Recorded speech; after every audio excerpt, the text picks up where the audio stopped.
Hi everyone. Let me get more light. Better. It's Raven, your palm reader, artsy music friend, here to talk to you a little bit about astrology. I'm not an astrologer. I do know some astrology. I've been a palm reader for over 20 years. And knowledge of palm reading kind of comes along with some knowledge of the planets and knowledge of astrology, really basic knowledge. So it's a little tiny droplet in a big, huge, vast ocean of knowledge, of which I don't know yet, but I do know a little bit about what I'm about to talk about. So I just wanted to give credence to where the planets are right now. What I see on the palm is more along the lines of Vedic astrology, like Jyotish style. That's Jyotish.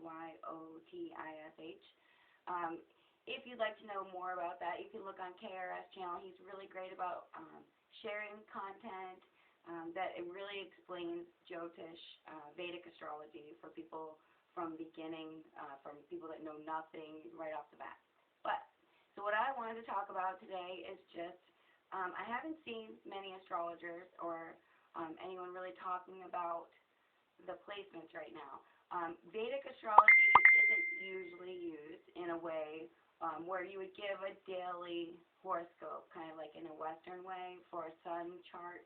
It's a little bit different, but it can show you things about karmic things in your life, the way karmic rules play out, the significator of karma is in there, and how it plays out from past lives, and kind of how we're doing on our soul level.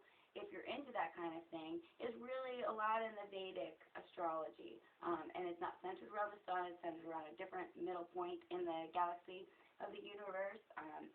So it's not centered around the soul, meaning it's not centered around like what you want and what you see yourself as, which would be more Western astrology maybe. But we're talking about our soul's purpose, well above what we want, usually outside of what we want. Our desires need to be shed a lot of times for our soul's growth. And so, anyway, Vedic astrology. Where are they right now? Where are the planets right now? Why am I talking about this then, if we don't use this for a daily thing? Well, because astrology is kind of about where the planets are versus where their home is. So you look at someone's chart and you kind of look at where the planets are placed in their chart versus where the planets would most likely like to be and what it would take to get them there. How far are they from where their home is? Because planets kind of have a natural home in the sky where there are more favorable things seem to happen. Anyway, Jupiter, Guru, Jupiter is called Guru in Vedic astrology. And it can be about teaching, spirituality, philosophy, philosophical thinking, your higher self, teachers, learning, all these kinds of things come into play with Jupiter. And Jupiter is big, so it kind of expands all the lessons as we learn them, be it in a positive way or a negative way. Jupiter doesn't really care to discern whether it's a good or a negative way. That's kind of up to your own karma how that plays out, but Jupiter makes things very vast and very big. So when Guru is out of his home sometimes, all the time, we look at those things and we look to see when it's back in its home. So it's home, it's in its home. And that doesn't happen but once every 20 years or so for a while. And Saturn is also in his home. Saturn is called Shani in Vedic astrology. And he can tell us a lot about karma. And so it's a big deal that these two big, really huge planets are actually in their home right now. So Saturn would only be in his home about every 30 years. He would come back around to where he lives. Now, Jupiter also does have two kind of homes.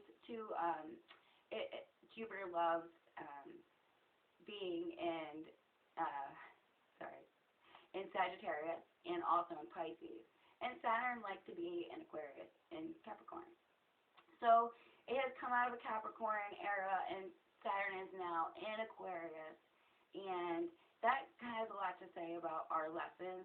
Everyone's going through this, no matter where it is in your chart. That's why I'm talking about it. Because no matter where it falls in your chart, it has to do with how it plays out for you, and the ways that it plays out for you. But everyone right now is dealing with shiny, big Saturn, big significator of karma in his home.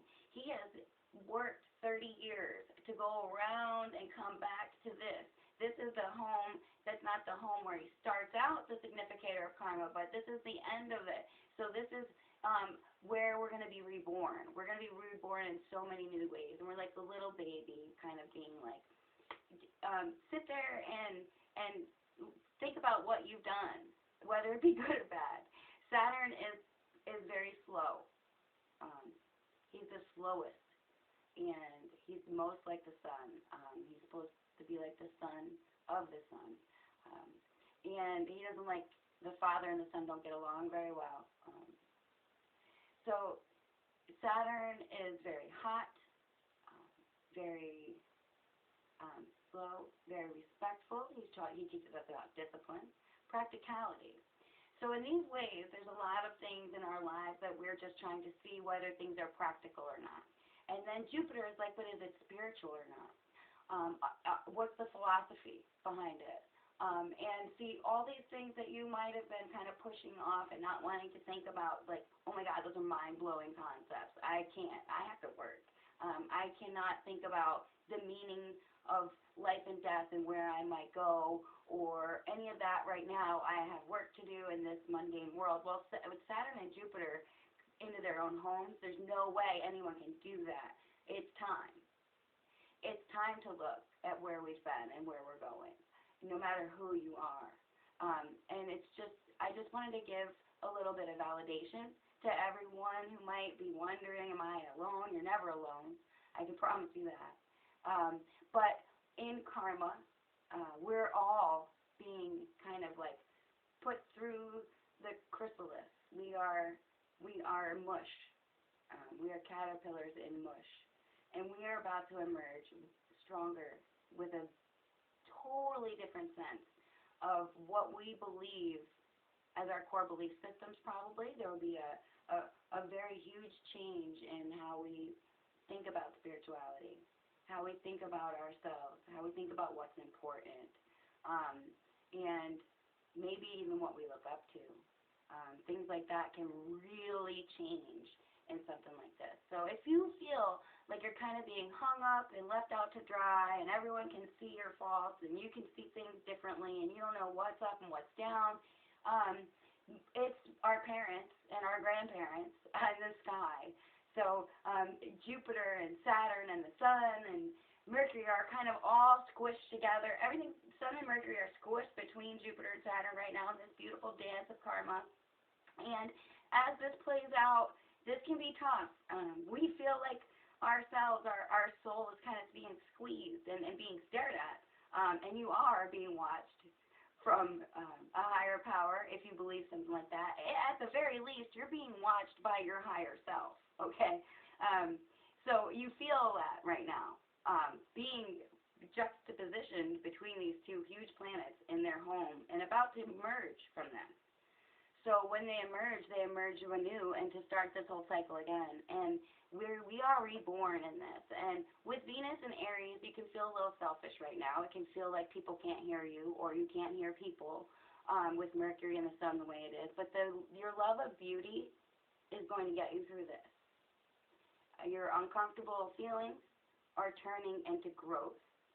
And even though it seems like unbearable possibly right now, you're about to emerge as a beautiful butterfly. Have perfect faith, perfect trust, and perfect love in the universe and in the stars that there is a reason for all of this. And I can't wait to see how we all come out of this. I really am pretty excited about this.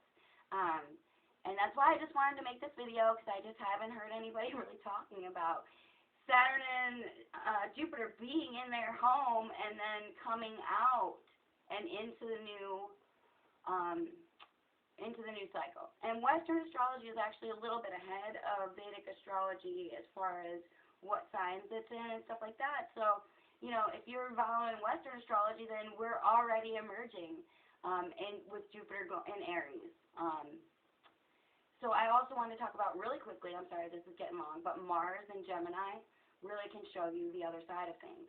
You may have always looked at something a certain way, and Gemini, in my experience, when I see it on someone's palm and things like that, this is someone who really can see both sides of things. These people have a hard time making decisions sometimes, but they grow into that. They grow into the maturity of being able to really be a good manager of weighing those things and making the decisions. But Mars and Gemini, Mars is all about action. So the people that are, you know, weighing both things and stepping back with Jupiter and looking at why and how, maybe should I, Mars in Gemini is showing you the things that you didn't even know were the both sides of the same coin. Everyone right now, maybe in different ways because of where it falls in your chart, but everyone right now, all over the world, is seeing things in ways that they had no idea. Things that were hidden are now being seen. Things that were misunderstood are now being understood, overstood, because we are kind of stepping out of that misunderstanding and that misconception. Hopefully we come out of this looking at each other more eye to eye and understanding that we're all in this together. We're all a part of the same thing. And when one of us hurts, we all feel it. So when all of us feels good, we all feel it too. Big hugs, everyone. I love you guys. If you're asking yourself right now, how do I get a palm reading? You can call me or you can text me. That's the best way, really. 518-330-1051. And I do palm reading parties. So if you've never had one before and you're a little nervous, you can get a group of friends together and book me for an evening. It's like $30 a person. And just let me know. Call me or text me, leave me a message. Let me know whether you want a weeknight or a weekend night, evening, and I'll get back to you and we'll schedule. Thanks, guys. Love you.